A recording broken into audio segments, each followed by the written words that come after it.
សំលេងច្រវាក់ដែកអូសលឿថ្មភ្នំលាយលំនឹងសម្រែកសុំជីវិតដែលលន់លឺចេញពីទីងងឹតនៃព្រៃជ្រៅបានដាស់ប្រលឹងបិសាចដែលចាំយាមបង្គោលសីមាដែកឲ្យងើបឡើងសងសឹកនឹងអ្នកដែលហ៊ានមកបំពេញទឹកដីសក្ការៈនេះសូមស្វាគមន៍មកកាន់ការស្ដាប់រឿងព្រេងនិទានរុនធត់ចំណងជើងថាអាចកំបាំងសីមាដែកសូមប្រុងប្រៀបអារម្មណ៍ស្ដាប់ដោយក្តីរុនធត់ទាំងអស់គ្នានីសនភក្តីរចនានិងវិសាលបានធ្វើដំណើរមកដល់ព្រៃជ្រៅភ្នំខៀវដែលមានដើមឈើធំធំបាំងពន្លឺព្រះអាទិត្យជិតឈឹងនិងមានបរិយាកាសត្រជាក់ស្រេបគួរឲ្យព្រឺក្បាលបំផុតនីសនបានដឹកនាំក្រុមយុវជនទាំងអស់ឲ្យដាវសម្ដៅទៅរកកន្លែងបោះជំរំដ៏ស្ងប់ស្ងាត់មួយ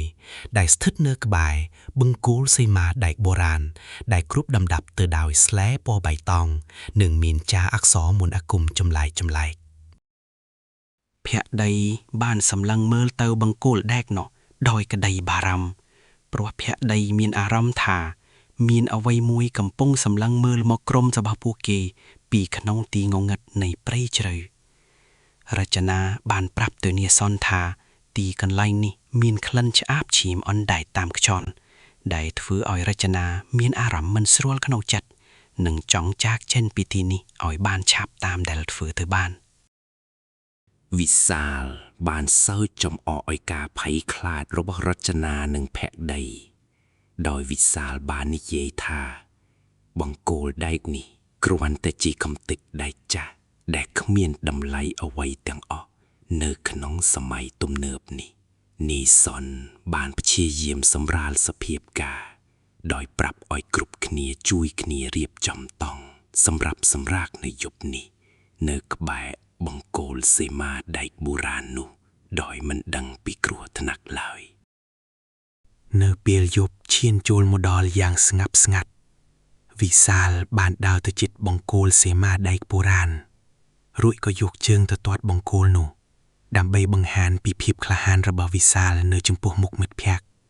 ស្រាប់តែមានសំឡេងស្រែកធ្ងរយ៉ាងវែងចេញពីក្រោមដីដែលធ្វើឲ្យនាយសននិងភក្តីភ្ញាក់ព្រឺតរួចក៏ស្ទុះទៅមើលវិសាលដែលកំពុងឈរភ័យញ័រទៅតាក់នៅក្បែរបង្គោលដែកនោះនីសនបានឃើញបង្គោលដែកនោះចាប់ដើមញ័ររញ្ជួយយ៉ាងខ្លាំងខណៈដែលដីនៅជុំវិញបង្គោលសីមាដែកបុរាណចាប់ដើមប្រេះស្រាំចិញ្ចីសញ្ញាគួរឲ្យខ្លាចបំផុតវិសាលបានព្យាយាមដកជើងចេញពីកន្លែងនោះប៉ុន្តែហាក់ដូចជាមានដៃខ្មៅក្រញាំងមួយបានលូកចេញពីក្នុងដីមកចាប់ជើងរបស់វិសាលយ៉ាងណែនមិនឲ្យរើបំរាក់រួចឡើយរចនាបានស្រែកខ្លាំងដោយភាពភ័យរន្ធត់នៅពេលដែលឃើញផ្សែងខ្មៅហួយចេញពីបង្គោលសីមាដែកបុរាណហើយคล้ายជាដួងវិញ្ញាណដ៏ធំសម្បើមដែលមានភ្នែកពណ៌ក្រហមឆេះដូចភ្លើងខ្មោចសីមាដែកបានបញ្ហាញខ្លួនឡើងយ៉ាងពេញទំហំជាមួយសំឡេងច្រវាក់ដែកអូសលើថ្មដែលធ្វើឲ្យនីសននិងភក្តីស្ទើរតែគាំងបេះដូងស្លាប់នៅនឹងកន្លែងខ្មោចសីមាដែកបានលូកដៃទៅច្របាច់កវិសាលហើយលើកខ្លួនវិសាលឡើងលើអាកាសយ៉ាងខ្ពស់ខណៈដែលវិសាលព្យាយាមស្រែករកជំនួយពីនីសននិងមិត្តភក្តិដទៃទៀតនីសនបានស្ទុះទៅទាញដំបងឈើមកវាយខ្មោចសីមាដែកដើម្បីជួយវិសាលប៉ុន្តែដំបងនោះបានឆ្លងកាត់ខ្លួនខ្មោចដូចជាខ្យល់អាកាសដែលធ្វើឲ្យនីសនដួលខ្ទាតទៅម្ខាងខ្មោចសីមាដែកបានក្រវាត់វិសាលទៅបុកនឹងដើមឈើធំមួយរហូតដល់វិសាលសន្លប់បាត់ស្មារតីភ្លាមនៅក្នុងតំបន់បង្គោលសីមាដែកបុរាណនោះតែម្ដងភក្តីបានទាញដៃរចនានិងនីសនឲ្យរត់ចេញពីទីនោះឆ្ពោះទៅរកមាត់ស្ទឹងស្រមោលដើម្បីគេចចេញពីការតាមប្រមាញ់របស់វិញ្ញាណអាក្រក់ដែលកំពុងតែខឹងសម្បា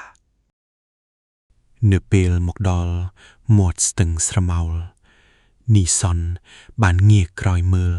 ហើយឃើញថាខ្មោចសីមាដែកកំពុងតែអូសច្រវាក់ដែកតាមពីក្រោយពួកគេយ៉ាងយឺតប៉ុន្តែមានអំណាចគួរឲ្យខ្លាចបំផុត រចនាបានដួលទៅលើដីដោយសារតែភាពហត់នឿយនិងភាពភ័យខ្លាចដែលធ្វើឲ្យនីសុននិងភក្តីត្រូវឈប់ដើម្បីជួយលើករចនាឲ្យងើបឈរឡើងវិញខ្មោចសេមាដែកបានបញ្ចេញសំឡេងសោចយ៉ាងគ្រលួចដែលបន្លឺឡើងពេញមាត់ស្ទឹងស្រមោលហើយទឹកស្ទឹងក៏ចាប់ដើមប្រែពណ៌ទៅជាឈាមក្រហមច្រាលគួរឲ្យរញីរញ័រភក្តីបានឃើញស្រមោលខ្មោចជាច្រើនងើបចេញពីក្នុងទឹកស្ទឹងមកព័ទ្ធជុំវិញញីសននិងរចនាដែលធ្វើឲ្យពួកគេគ្មានផ្លូវរត់គេចទៅណាបានឡើយស្រាប់តែមានសំឡេងសូត្រមន្តអាគមយ៉ាងខ្លាំងក្លាបន្លឺចេញពីក្នុងព្រៃជ្រៅមកកាន់មាត់ស្ទឹងស្រមោល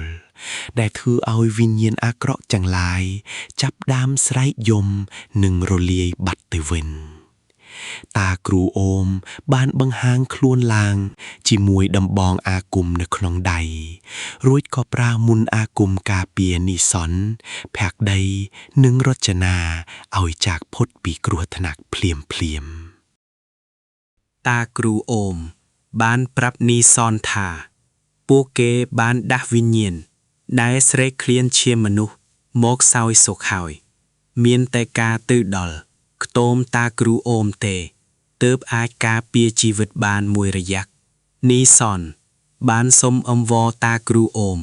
ឲ្យជួយទៅសង្គ្រោះវិសាលដែលនៅជាប់នៅពង្គល់សីមាដែកបុរាណប៉ុន្តែតាគ្រូអូមបានគ្រវីក្បាលដោយការសោកស្ដាយបំផុតនៅពេលពួកគេមកដល់ខ្ទមតាគ្រូអូមបានយកយន្តមកបិទនៅមាត់ទ្វារនិងបង្អួចគ្រប់ទីដើម្បីទប់ស្កាត់មិនឲ្យខ្មោចសេមាដែកចូលមកយាយីពួកគេបានភក្តីបានអង្គុយយំដោយសារតែការបាត់បង់វិសាលខណៈដែលរចនាបានសម្លឹងមើលទៅក្រៅបង្អួយឃើញខ្មោចសេមាដែកឈរយាមនៅក្រោមដើមឈើក្បែរខ្ទមនោះតាគ្រូអូមបានពន្យល់ប្រាប់នីសុនថាសេមាដែកនោះគឺជាចំណងអាគមដែលគេប្រើសម្រាប់បង្ខាំងវិញ្ញាណមេទ័ពដែលស្លាប់ក្នុងសង្គ្រាមឲ្យនៅយាមទឹកដីព្រៃជ្រៅភ្នំខៀវនេះតាំងពីបុរាណកាលមកនីសុនមានអារម្មណ៍ខុសយ៉ាងខ្លាំងដែលនាំមិត្តភក្តិមកកន្លែងនេះហើយនីសុនបានសន្យាថានឹងធ្វើគ្រប់យ៉ាងដើម្បីសង្គ្រោះអ្នកដែលនៅសេសសល់ឲ្យបានសុវត្ថិភាពពាក់កណ្ដាលយប់ស្រាប់តែមានខ្យល់ព្យុះបោកបក់មកលើខ្ទុំតាគ្រូអូមយ៉ាងខ្លាំងរហូតដល់ដំបូលខ្ទុំស្ទើរតែរបកចេញដែលធ្វើឲ្យមុនអាគមការពារចាប់ផ្ដើមចុះខ្សោយខ្មោចសេមាដែកបានប្រើច្រវាក់ដែកវីបំបែកទ្វារខ្ទុំខណៈដែលតាគ្រូអូមព្យាយាមសូត្រមន្តទប់ទល់យ៉ាងអស់ពីសមត្ថភាពដើម្បីការពារនីសុនននែកដតី រចនាបានឃើញវិញ្ញាណរបស់វិសាលឈរនៅខាងក្រោយខ្មោចសេមាដែកក្នុងសម្ភាពខ្ទេចខ្ទីនិងមានភ្នែកសោះខ្មួដែលធ្វើឲ្យរចនាស្រែកយំខ្លាំងៗដោយភាពតក់ស្លុតបំផុតនីសុនបានចាប់ដៃរចនានិងភក្តីឲ្យរត់ចេញតាមទ្វារក្រោយឆ្ពោះទៅរកទីសក្ការៈបាក់បែកតាមការណែនាំរបស់តាគ្រូអូមដែលកំពុងប្រយុទ្ធជាមួយខ្មោចនៅពេលរត់មកដល់ទីសក្ការៈបាក់បែកភក្តីបានតាក់ជើងដួលទៅលើរូបសំណាកគ្មានក្បាលដែលធ្វើឲ្យខ្មោចសេមាដែកដេញតាមទាន់យ៉ាងរហ័សបំផុតនីសុនបានប្រើកាំបិតតូចមួយចាក់ទៅលើដៃខ្មោចសេមាដែកប៉ុន្តែកាំបិតនោះបានបាក់ជាពីរខណៈដែលខ្មោចសេមាដែកចាប់ផ្ដើមសើចចំអស់ឲ្យការខិតខំរបស់នីសុនខ្មោចសេមាដែកបានប្រើច្រវាក់ដែកមករុំព័ទ្ធក្បាលរបស់ភក្តីរួចអូសភក្តីទៅក្នុងទីងងឹតនៃទីសក្ការៈបាក់បែក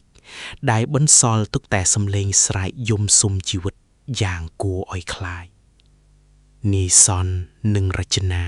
បានត្រឹមតែឈរមើលដោយភាពអស់សង្ឃឹមពីព្រោះពួកគេមិនអាចធ្វើអ្វីបានឡើយ nơiចំពោះមុខអំណាចអាគមខ្មៅដ៏សាហាវខូខើមួយនេះរចនាបានប្រាប់នីសនថាមានតែការរកឲ្យឃើញដាវអាគមដែលលែកទុកក៏នឹងច្រកភ្នំងងឹតទេទើបអាចកំចាត់ខ្មោចសីមាដែកនិងសង្គ្រោះវិញ្ញាណមិត្តផ្លាក់បាននីសនបានសម្រេចចិត្តនាំរចនាដើរកាត់ព្រៃយ៉ាងលំបាកឆ្ពោះទៅកាន់ច្រកភ្នំងងឹតខណៈដែលមេឃចាប់ដើមធ្លាក់ភ្លៀងយ៉ាងខ្លាំងលាយឡំជាមួយសំឡេងផ្គរឡន់នៅក្នុងច្រកភ្នំងងឹតនីសនបានជួបនឹងឧបសគ្គជាច្រើនដូចជាសត្វពស់អាស្រពឹសនិងខ្មោចព្រៃដែលព្យាយាមរារាំងផ្លូវមិនឲ្យនីសនទៅដល់កន្លែងលាក់ដាវឡើយរចនាបានប្រើញាណវិសេសរបស់ខ្លួនដើម្បីបង្ហាញផ្លូវឲ្យនីសនដារជៀសផុតពីអន្ទាក់មន្តអាគមដែលគេដាក់ពង្រាយនៅពេញច្រកភ្នំដ៏ខ្មៅងងឹតនោះទីបំផុតនីសនបានរកឃើញដាវអាគមដែលដោតជាប់នឹងថ្មធំមួយនៅកណ្ដាលច្រកភ្នំងងឹតប៉ុន្តែដាវនោះត្រូវបានយាមកាមដោយវិញ្ញាណអសុរកាយជាច្រើននីសនបានប្រើសេចក្តីក្លាហានចុងក្រោយស្ទុះទៅចាប់ដើមនោះរួចក៏សូត្រតាមពាក្យដែលតាគ្រូអូមបានបង្រៀនមុនពេលពួកគេបែកគ្នាពីខ្ទមឈើនោះដាវអាគមបានបញ្ចេញពន្លឺពណ៌មាសយ៉ាងភ្លឺស្វាង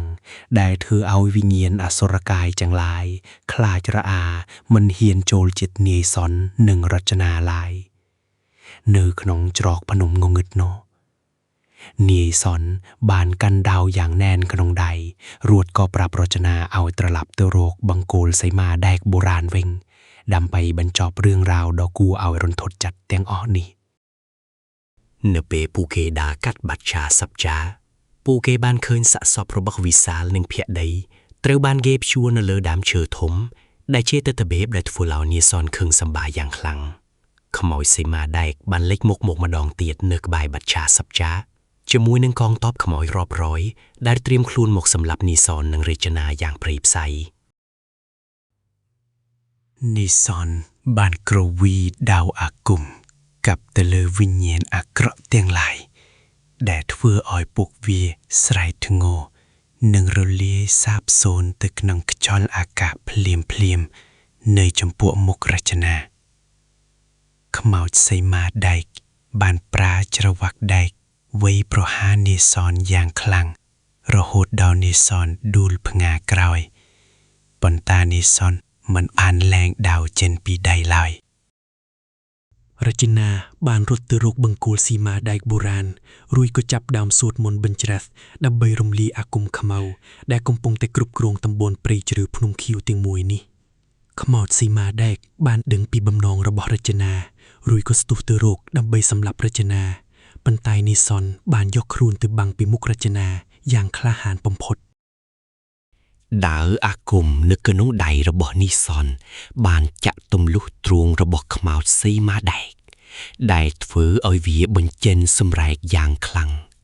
រហូតដល់ភ្នំទាំងមូលត្រូវញ័ររញ្ជួយយ៉ាងខ្លាំងក្លាបំផុតផ្សែងខ្មៅចាប់ផ្ដើមភាយចេញពីខ្លួនខ្មោចសីមាដែកខណៈដែលរចនាបន្តសូត្រមន្តកាន់តែខ្លាំងទៅដើម្បីបង្ខាំងវិញ្ញាណសាហាវនេះឲ្យចូលទៅក្នុងដីវិញស្រាប់តែមៀងរន្ទះបាញ់ចុះមកចំបង្គោលសីមាដែកបុរាណដែលធ្វើឲ្យនីសននិងរចនាខ្ទាតចេញពីគ្នាទៅម្ខាងម្នាក់ក្នុងស្ថានភាពរបួសធ្ងន់ធ្ងរពេញខ្លួនប្រាណខ្មោចសីមាដែកមិនតន់រលាបាត់ឡើយតែវាបែរជាប្រែរូបរាងកាន់តែគួរឲ្យខ្លាចជាងមុននិងមានអំណាចខ្លាំងជាងមុនទៅទៀតនៅចំពោះមុខនីសនតាគ្រូអូមបានលេចមុខមកវិញក្នុងសភាពជិតស្លាប់រួចក៏ប្រាប់នីសនថាកិច្ចសន្យាឈាមរវាងវិសាលនិងសីមាដែកបានធ្វើឲ្យវិញ្ញាណនេះមិនអាចកំចាត់បានដោយងាយឡើយនីសនបានសម្លឹងមើលទៅដាវអាគមដែលចាប់ផ្ដើមប្រេះស្រាំខណៈដែលខ្មោចសីមាដែកដើរចូលមកជិតនីសនយ៉ាងយឺតជាមួយនឹងស្នាមញញឹមដ៏គួរឲ្យរញីរញ័ររចនាបានព្យាយាមលូកដៃទៅចាប់នីសន ប៉ុន្តែរចនាត្រូវបានកំឡុងងងឹតម្យ៉ាងទាញឲ្យធ្លាក់ចូលទៅក្នុងរណ្ដីដ៏ជ្រេនៅក្បែរបង្គោលសីមាដែកបុរាណនោះបាត់ស្រមោលតែម្ដងនីសុនបានស្រែកហៅឈ្មោះរចនាយ៉ាងខ្លាំងប៉ុន្តែមានតែសំឡេងសើចរបស់ខ្មោចសីមាដែកដែលឆ្លើយតបមកវិញនៅក្នុងភាពងងឹតស្លុបនៃយប់នោះនៅពេលដែលខ្មោចសីមាដែកលើកច្រវាក់ដែកឡើងត្រៀមនឹងវាយគំទេចក្បាលរបស់នីសុនស្រាប់តែមានដៃម្យ៉ាងលូកមកចាប់ស្មារបស់នីសុនពីខាងក្រោយយ៉ាងត្រជាក់ស្រេបនីសុនបានងាកក្រោយមើលទាំងភ័យខ្លាចបំផុតរួចក៏ឃើញរូបភាពដ៏គួរឲ្យរន្ធត់មួយដែលធ្វើឲ្យនីសុនស្រែកឡើងជាចុងក្រោយមុនពេលគ្រប់យ៉ាងប្រែជាខ្មៅងងឹតទៅ